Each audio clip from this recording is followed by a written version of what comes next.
Bonjour, je suis sur le stand de Monolith avec Gilles, où on va vous parler aujourd'hui de Batman, le jeu de rôle. Bonjour Gilles. Bienvenue, bonjour. Alors j'espère que tu vas bien. Le Fige a commencé depuis 2 jours, il y a déjà pas mal de monde sur les stands. Là, on a pu avoir finalement les écrans, les livres du jeu de rôle Batman qu'on attendait avec grande impatience. Qu'est-ce que tu peux nous en dire sur ce jeu? Eh ben, écoute, c'est une grande impatience pour nous aussi, puisqu'il va enfin bientôt être livré. Là, la partie jeu de plateau, il est en cours de. Ils sont en train de finir l'assemblage. Ils sont en train de finir d'empacter la saison 3, puisque la 1 et la 2 sont déjà terminées.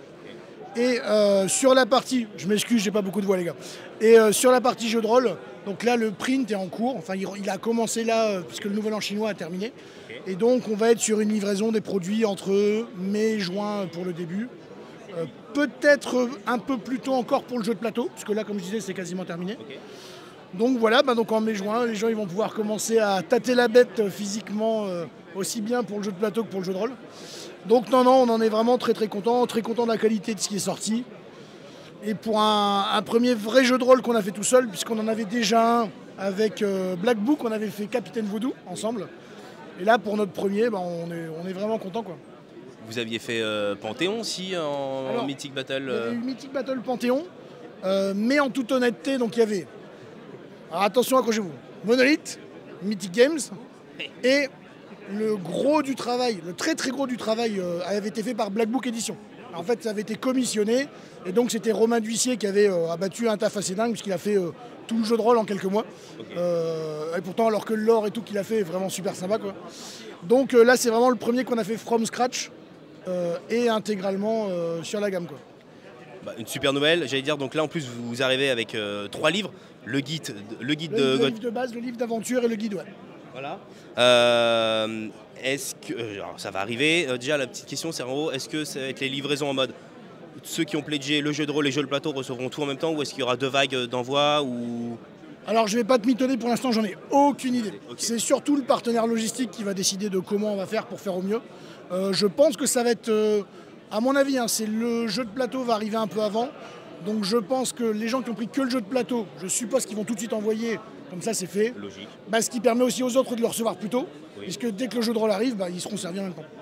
En revanche, contrairement à Panthéon Ragnarok, je pense que les gens qui ont commandé les deux, ils devraient avoir tout d'un coup quoi. On est sur. Ça prend un peu moins de place quand même que Mythic Battle, on va pas se mentir. Je t'avoue que quand j'ai reçu le colis, mon livreur m'a quand même demandé ce que c'était. Quand je lui ai dit que c'était un jeu, il m'a regardé en disant mais il est timbré. Donc, ouais, moi je me souviens Panthéon, la première campagne quand j'avais reçu, c'était sur une palette. Ça fait bizarre quand même.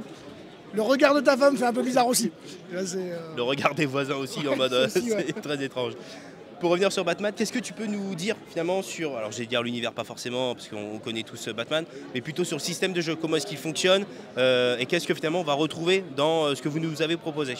D'accord, alors en fait on est parti donc sur une base de chronique oubliée, chronique oubliée contemporain d'ailleurs pour être précis, puisque c'est un système de Black Book que nous l'équipe d'auteurs aimait bien. En fait il est assez intuitif, tu vas très vite dedans, il n'y a pas 100 000 stats différentes à retenir. Mais il est très modulable, puisque dans Batman, donc il y a eu beaucoup de retravail quand même derrière, mais notamment il y a 3 types de voix, tu vois, voix des rues, voix du justicier, il y a les pouvoirs pour les méta-humains, ce qui fait qu'avec un même système de règles, tu peux aussi bien faire des scénarios ou des campagnes où tu vas jouer des enquêteurs, des flics ripoux ou non, tu peux jouer plutôt le côté justicier, donc là vraiment Batman, Batgirl, etc. Ou jouer les méta-humains, si tu vas chercher Black Canary, tu vois, Killer Croc ou ce genre de personnage. Donc, en fait, tu peux vraiment avoir des échelles de puissance et je dirais des enjeux différents à table selon le type de sensation que tu veux, selon ce que tes joueurs aiment bien, etc. Il y a même d'ailleurs la possibilité de jouer des méchants, puisqu'il y a des voix dédiées pour les vilains ou super vilains.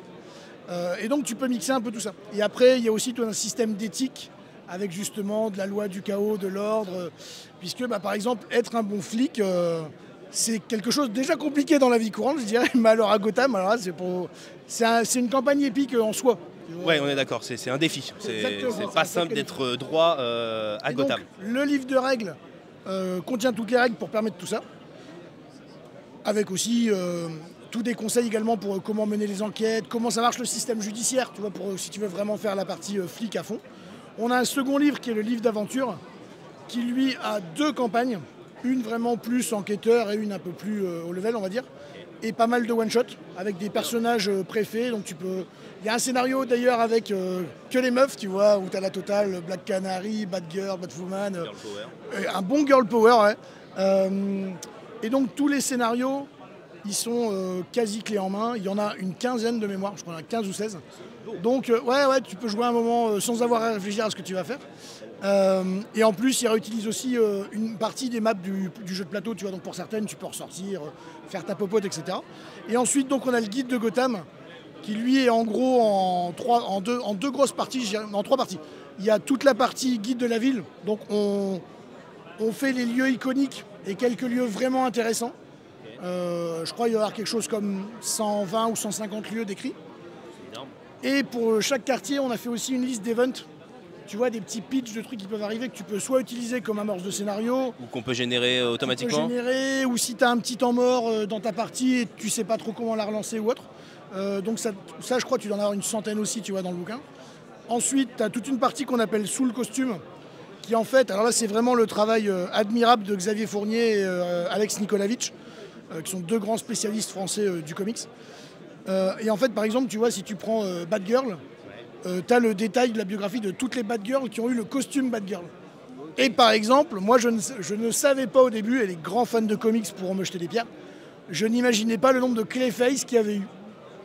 De Clayface ? Voilà. Ok. Exactement. Il y en a combien ? On va se faire un paquet. On va donc se faire frapper tous les deux. Tu pourras voir, il y a un paquet. Et donc tu as ça, y compris le fait qu'il y ait une Robin femme, tu vois, ce genre de choses. Ouais. Mais tu vois, donc c'est vraiment intéressant parce que aussi bien le mec qui est vraiment ultra pointu dans les comics que celui qui connaît juste les films ou la série animée, ah bah tu prends ton bien en fait, c'est une mine d'or là-dessus. Et après, tu as tous les profils de la ville, il y en a une partie dans le livre de base et dans le livre aventure. Et tu as à peu près 80 profils dans le bouquin pour décrire le gros de la faune des super vilains et des super héros. Ou des super entre-deux, puisqu'on a aussi des gens un peu neutres. Exactement. Ou ambigus. Ambigu me paraît le bon terme. Donc j'allais dire beaucoup de contenu qui va nous occuper pendant un long moment. J'avais une question qui va être finalement un peu plus large. J'allais dire, il y a eu du changement chez DC et chez Warner. Est-ce que ça a eu un impact de votre côté ? Est-ce que ça aura un impact ? Tu vois, je pense au fait qu'ils aient arrêté le DCUE et que maintenant c'est le DCU avec James Gunn. Est-ce que finalement il y a une part de son côté où finalement il va vouloir avoir la main dessus, ou en gros c'est clairement à des années-lumière de vous et en gros pas de galère pour la suite ? Alors c'est à des années-lumière de nous globalement. En tout cas pour l'instant on n'a pas eu d'écho sur des changements que ça amènerait. En fait chez DC Warner, comme la plupart des médias, c'est assez décorrélé entre la partie jeu, merchandising, parce qu'on est dans du merchandising, on n'est pas considéré vraiment comme un truc si artistique que ça. Mais vous n'êtes même pas au même niveau qu'un jeu vidéo, c'est clairement du market quoi. C'est ça. Après tu as la partie publishing, donc là c'est vraiment les comics, etc. Et ensuite il y a la partie, alors là, ciné, les gros sous-sous. Oui. Et donc non, on n'est pas impacté par les changements que va faire James Gunn ou autre. Et on n'a pas d'infos non plus malheureusement. Non, parce que je sais qu'il va aussi avoir un côté, je vais pas dire avoir le droit de regard dessus, mais sur toute la partie, j'allais dire comics ou même sur la partie jeux vidéo, où en gros il disait que ça allait être directement intégré dans l'arc actuel, etc., que ça allait être canon. Et là tu es en train de me dire que le jeu de rôle ne rentre même pas dans une de ces catégories, donc en gros, effectivement des années-lumière quoi. Pour l'instant en tout cas oui. Alors après on va voir. C'est pas impossible qu'à un moment ils nous sortent un super document en disant non les gars finalement maintenant faut faire comme ça. Mais en tout cas on l'a pas reçu. Okay. Donc pour l'instant on n'est pas impacté par ça. Après moi dans l'absolu j'attends de voir ce qu'il va faire, mais comment dire, je pense ça bien qu'il tente un vrai reboot de tout avec un peu d'uniformisation, tu vois. Je pense qu'il va faire ce qu'ils ont fait sur les comics avec le Rebirth, où en gros ils avaient tout effacé avec Flash, et en gros ils avaient fait Batman Rebirth, Superman Rebirth, et en gros je pense que c'est le meilleur moyen pour lui de repartir sur une basse scène. Bon, en tout cas c'est rassurant. On parle, j'allais dire, des États-Unis. Le jeu arrive également aux États-Unis, traduit en anglais, donc en gros en même temps que nous. Oui, tout à fait. Donc bonne nouvelle. Est-ce que, j'allais dire, sur la campagne, vous avez été content, satisfait, vous attendiez plus, est-ce que vous attendiez moins du marché américain ? Alors sur le marché US, on a fait moins que ce qu'on pensait. Okay. Principalement, je pense, dû à un manque de pub et au fait qu'aux US, en tant qu'éditeur de jeux de rôle, on n'est personne. Non mais pour dire les choses clairement, on n'était personne. Okay. Contrairement au jeu de figues. Le pauvre, il est obligé de ramener le micro de plus en plus près, j'ai plus tout. Par contre, en France, très très content du score. Alors ça se voit pas, tu vois, avec le KS, parce que tu as le cumul de tout. Oui. Mais on a fait en France un peu... Je compte pas le jeu de plateau, je compte que le jeu de rôle. Je crois qu'on a dû faire quelque chose comme 350 000. Ce qui veut dire que c'est, en comptant Avatar maintenant, depuis, on est le 3e jeu de rôle français, sur le premier qu'on est sorti. Donc c'est très bien, on est très content. Et puis ça fait une bonne base de joueurs aussi. Donc, ouais, tout à fait. Toi, je me projette en disant est-ce que je vais avoir des joueurs autour de moi? Oui, au vu de ce que tu me dis, il y aura des joueurs. Oui, tout à fait, d'autant que le jeu après, bon là il sera aussi en boutique, après la livraison. Et très probablement, vu comme c'est parti, on refera une campagne Batman. Pour les gens justement avoir une réimpression, pour ceux qui l'ont raté avec les goodies, etc. Et peut-être quelque chose en plus? Peut-être quelque chose en plus. En tout cas, merci beaucoup Gilles, parce que je ne vais pas te tirer les verres du nez plus que ça, parce que je sais que tu n'auras pas forcément les infos possibles. En tout cas, ça me fait plaisir d'avoir vu le visuel, donc ça y est, ça arrive. Donc en gros, mai-juin, livré. Ça arrivera aussi sur Entre Jeux Studio, parce qu'on fera forcément de l'actual play. Peut-être même en physique, avec en cosplay, pourquoi pas, on verra. Ça, ce serait classe. On va essayer de voir ce qu'on peut faire. Chacun... J'ai vu l'actuel Play Gods d'ailleurs. Alors, t'en as pensé quoi? Très bien, très bien. Merci, on est allé voir AAP hier et très bon rendez-vous, donc ça fait plaisir. En tout cas, merci beaucoup Gilles pour la présentation de Batman. Ça arrive très vite et à bientôt. Ciao. Ciao.